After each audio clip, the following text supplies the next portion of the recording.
The Witness Protocol. The Last Observatory. The station hung in eternal silence at the edge of everything. Observation Platform Meridian 7 was built by the Galactic Assembly 300 cycles ago for one purpose: to watch the void of Kereth and ensure nothing ever came out. The black hole sat at the center of the viewports like a wound in space itself, surrounded by a crown of dying light that twisted and bent in ways that hurt to perceive. Commander Thelzon of the Vraxian Empire stood at the primary observation deck, his 4 eyes tracking the latest readings. His crystalline skin reflected the pale glow of the monitoring equipment. Around him, representatives from 17 different species maintained their vigil. They had been here for generations, watching, recording, ensuring the galaxy remained safe from whatever horrors might emerge from that darkness. But today was different. Today they were not watching for something to come out. Today they were watching something go in. The Synthari's choice. The Synthari had been part of the Galactic Assembly for over 2,000 cycles. They were a peaceful species, known throughout the galaxy for their philosophical wisdom and technological marvels. Their homeworld orbited a binary star system, and their ships moved through space like silver ribbons, beautiful and efficient. 3 months ago, the Synthari Council made an announcement that shocked every civilization in the known galaxy. They declared their intention to enter the void of Kereth. Not as refugees fleeing catastrophe. Not as scientists on a desperate research mission. But as an entire civilization making a conscious choice to transition into what they called the next stage of existence. The Assembly had tried everything to stop them. Diplomatic missions, scientific arguments, even threats of sanctions. But the Synthari were resolute. They shared their research, their calculations, their philosophical frameworks. They believed the black hole was not an ending but a doorway. They claimed to have detected patterns in the radiation, mathematical sequences that suggested intelligence, structure, purpose. Most species dismissed it as mass delusion. Commander Thelzon had read every report, studied every equation. He could not find fault in their logic, yet his instincts screamed that this was wrong. Now, through the vast windows of Meridian 7, the Synthari fleet approached. Thousands of ships, carrying billions of souls, moving in perfect formation toward the event horizon. Their vessels glowed with a soft silver light, and as Thelzon watched, they began transmitting their final message on all frequencies. "We go not in fear but in hope," the Synthari elder's voice echoed through the station speakers. "We have calculated the path. We have found the pattern. Beyond the veil of this singularity lies not destruction, but transformation. Watch for us, friends of the stars. Perhaps one day you will understand and follow." The crossing. The process took exactly 7 hours. The Synthari ships spiraled inward in a choreographed dance that defied the chaos of the black hole's gravity. Their engineers had spent decades planning this route, using gravitational assists and precisely timed thruster burns to control their descent. Thelzon watched as the first ships crossed the point of no return. They did not tear apart as physics predicted. Instead, they seemed to stretch, their forms elongating as they approached the event horizon. The silver light intensified, and for a moment, Thelzon could have sworn he saw patterns flickering across the darkness itself, as if the void was responding to their presence. One by one, the Synthari vessels vanished. Their telemetry signals cut off precisely at the event horizon, exactly as expected. The radiation detectors spiked, then settled. The gravitational wave monitors registered the mass entering the singularity. And then it was over. The void of Kereth looked exactly as it had before, an unchanging darkness crowned with twisted light. But an entire civilization was gone. Around the observation deck, the representatives of the Assembly stood in stunned silence. Some species believed the Synthari had found transcendence. Others believed they had witnessed the greatest tragedy in galactic history.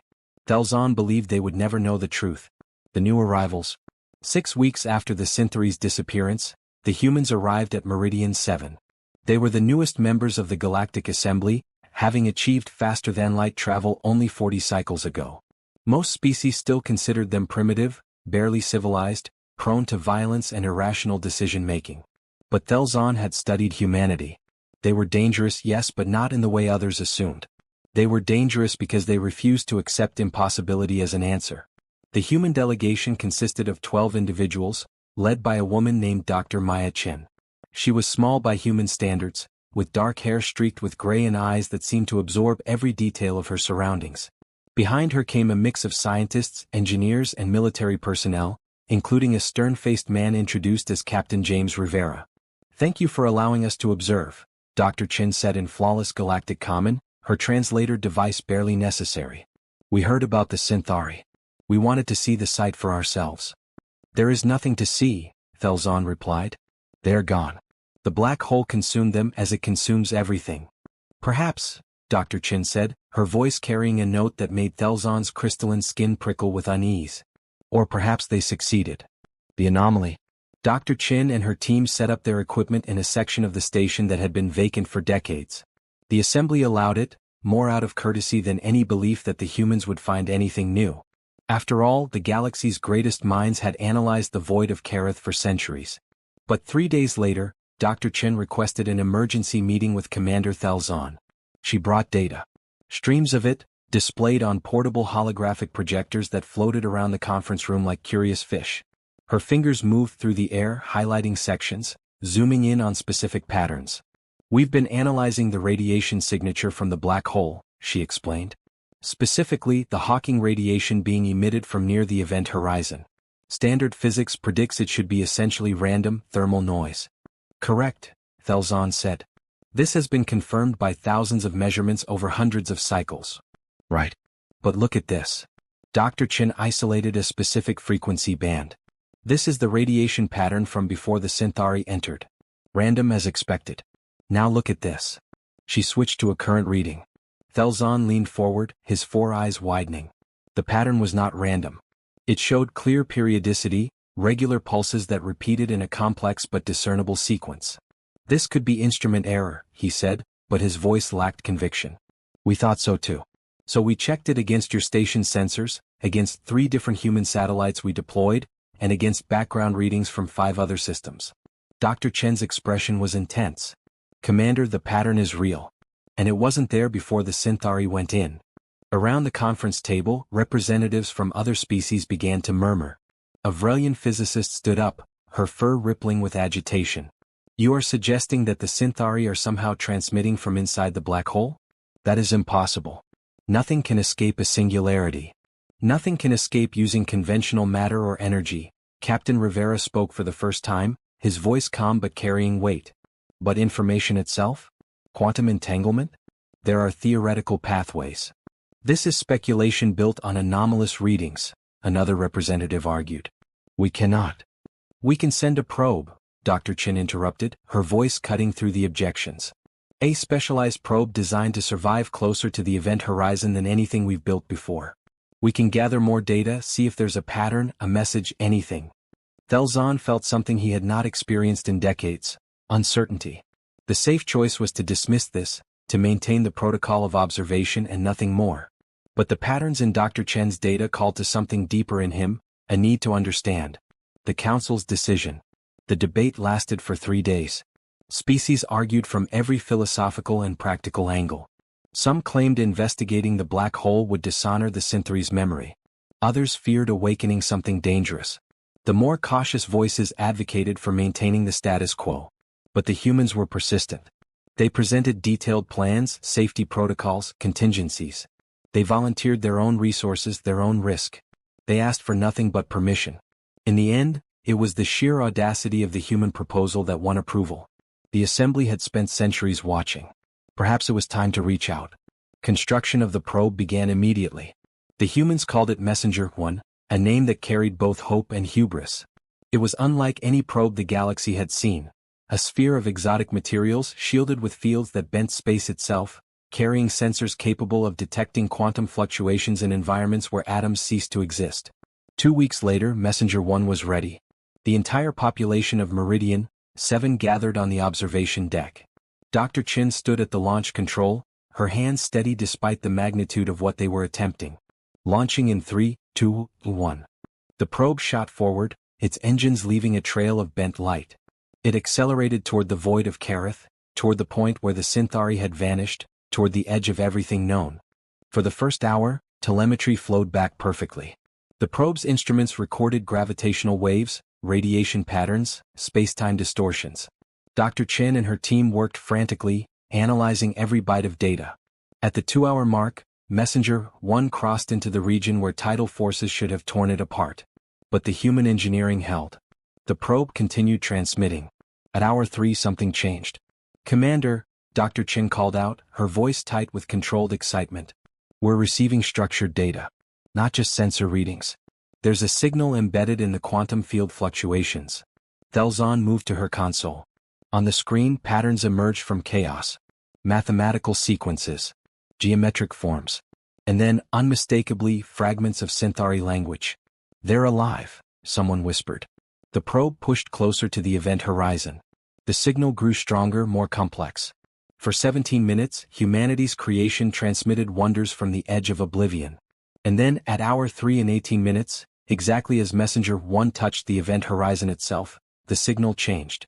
What came through was not Synthari language. It was something older, something vast, something that made every translator on the station scream with competing interpretations. But beneath the chaos, one message came through clear, rendered in pure mathematics that transcended language.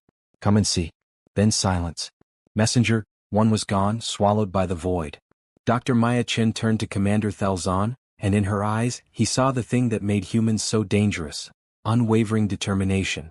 We need to send a crewed mission, she said simply. And in that moment, Thelzon knew that everything was about to change. Beyond the event horizon. The impossible decision. The emergency session of the Galactic Assembly Council was the most attended in recorded history. Representatives from 43 species filled the grand chamber on the Assembly's capital station, their voices creating a cacophony of fear, excitement, and outrage.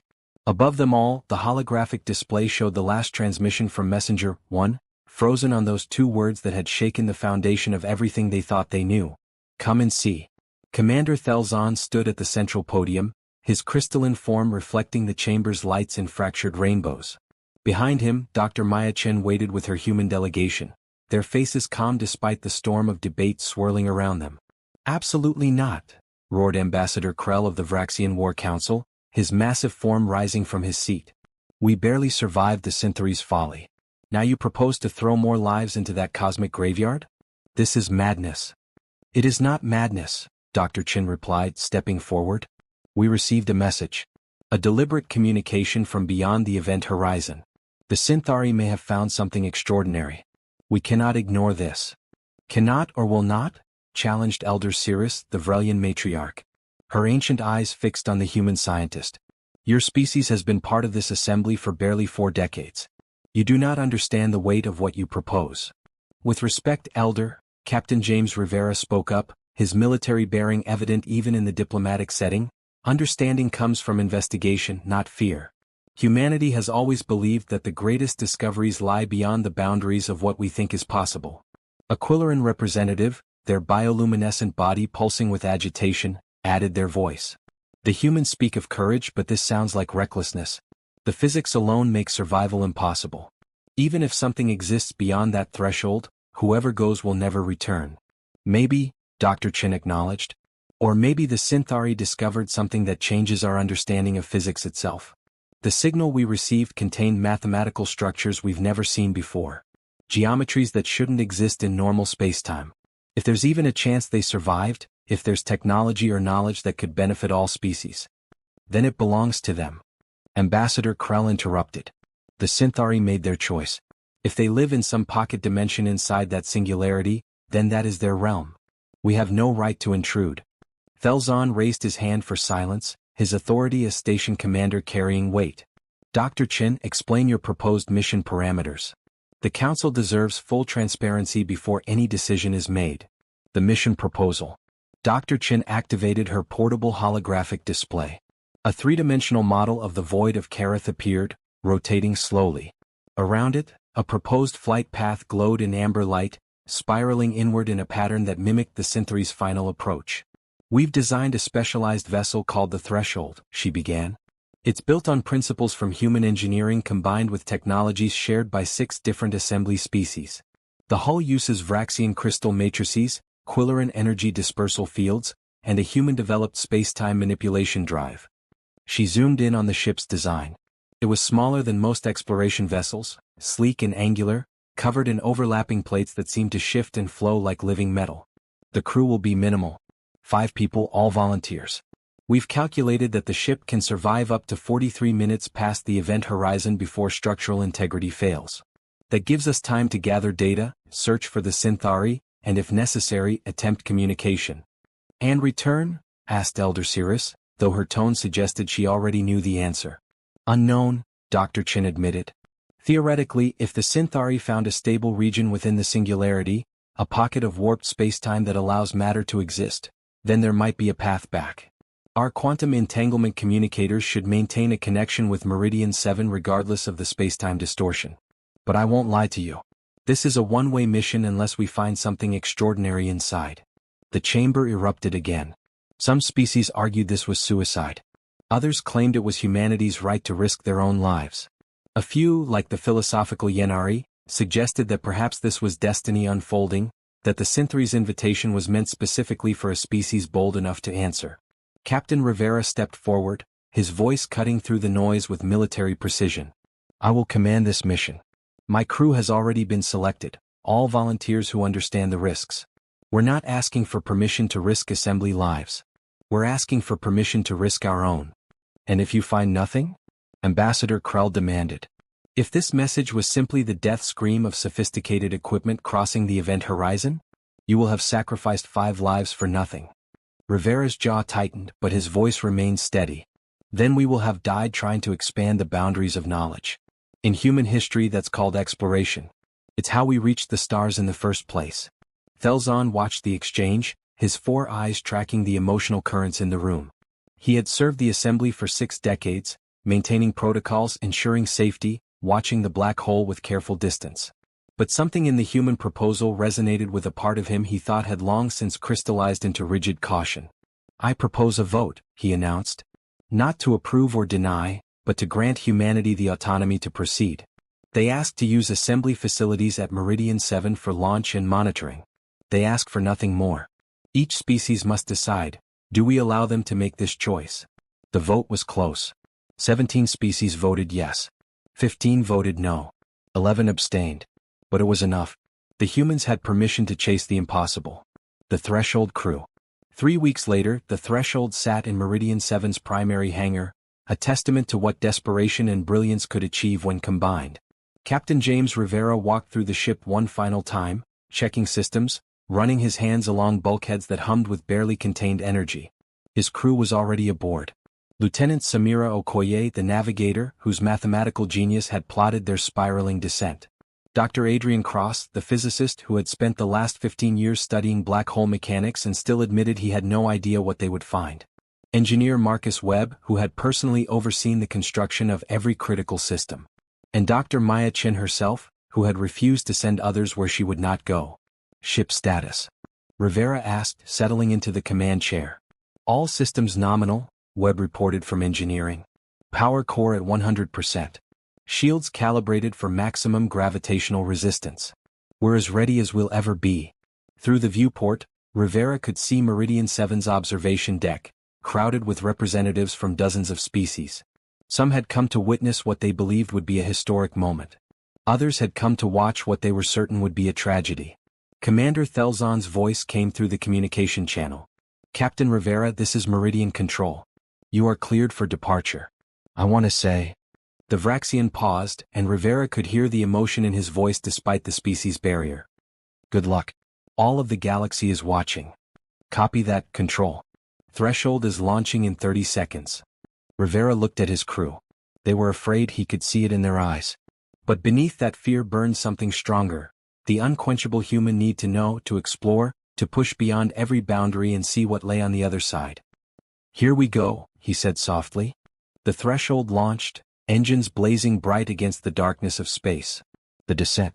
The journey to the event horizon took 6 hours of careful maneuvering.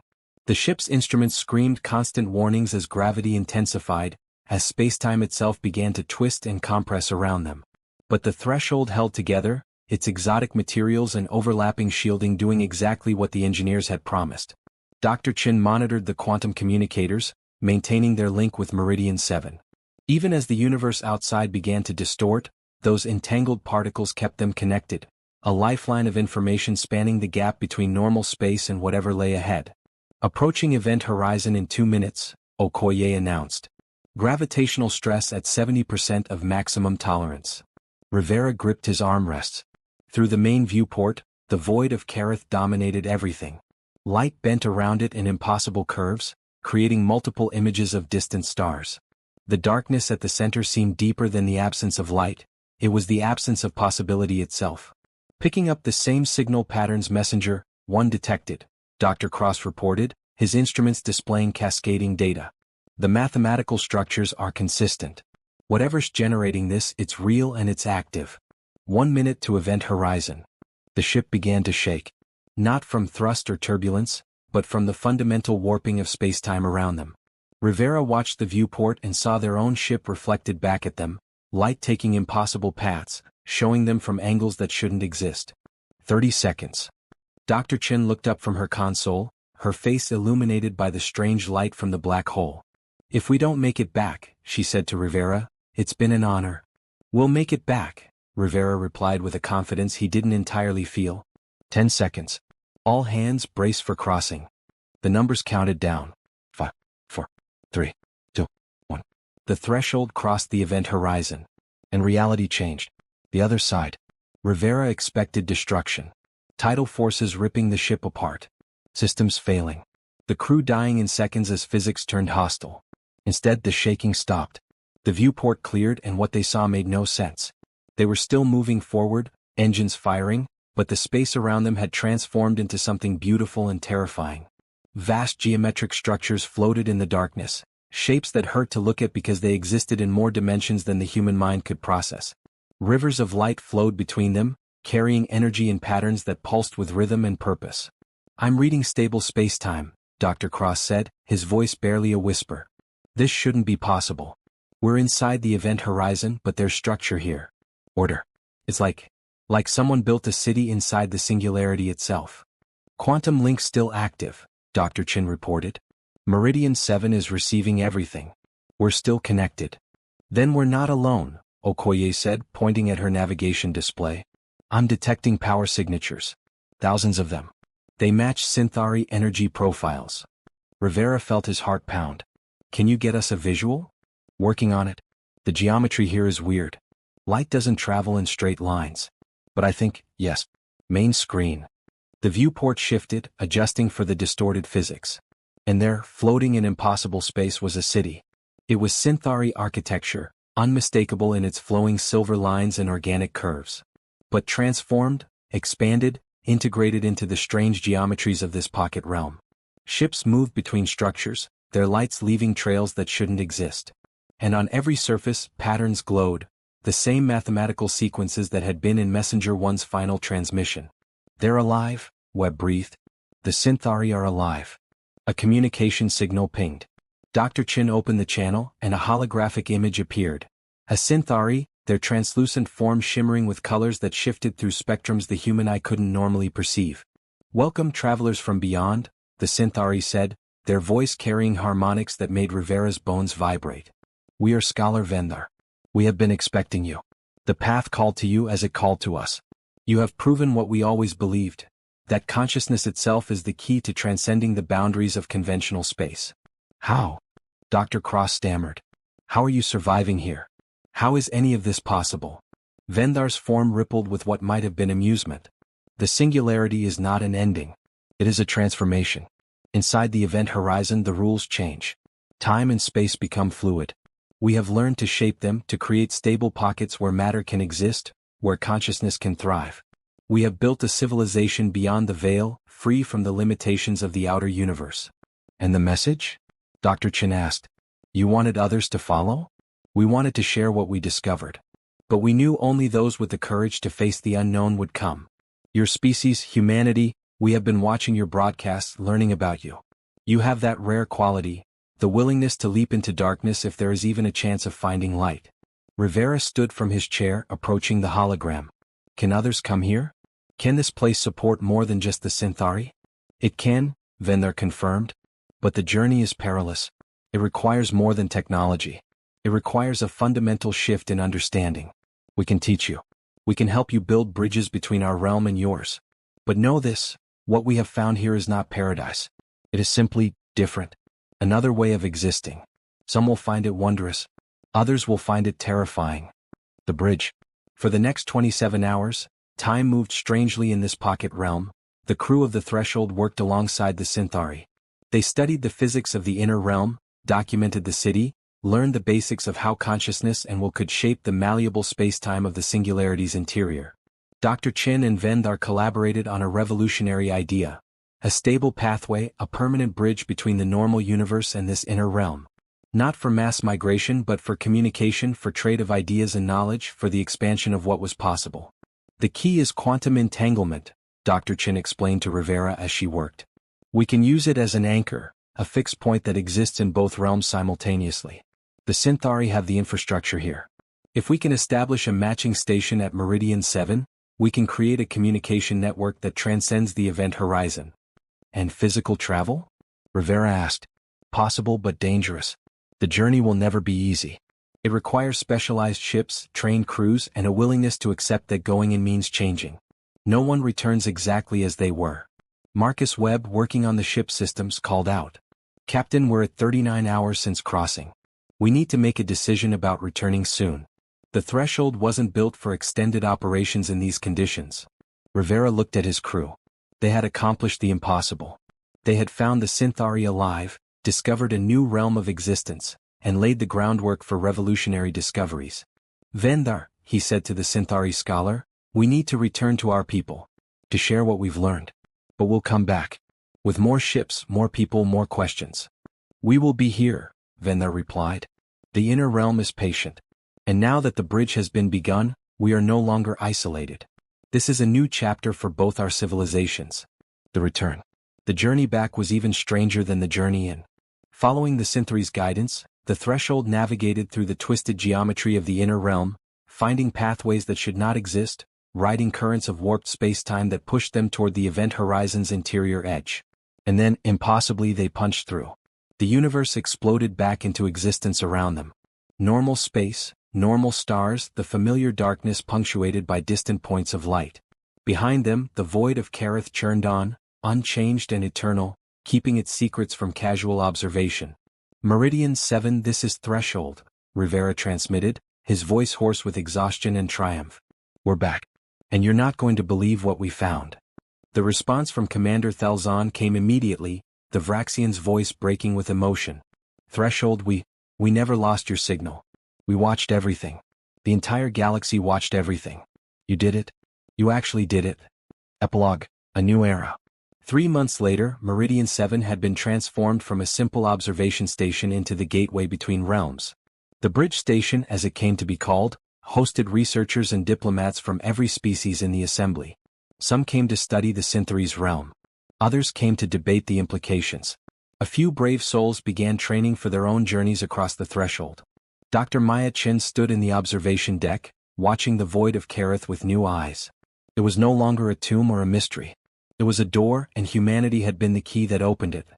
Captain Rivera joined her, carrying 2 cups of coffee. Thinking about going back in? He asked. Always, she replied with a smile. There's so much more to learn. The Synthari have only explored a fraction of what exists in there. They say there might be other civilizations inside, other species that made the crossing long before them. Then I guess we'll need more ships. More crews. More brave fools willing to jump into black holes to see what happens. Dr. Chen raised her cup in a toast. To brave fools everywhere. May we never stop wondering what lies beyond the horizon. They drank, watching the darkness that was no longer dark, feeling the future unfold around them with all its terrifying, magnificent possibilities. Humanity had done what the galaxy thought impossible. They had followed the Synthari into the void and returned with wonders. And in doing so, they had proven what they always believed, that no barrier was insurmountable, no mystery unsolvable, no darkness too deep to hold back the light of curiosity and courage. The age of exploration had truly begun.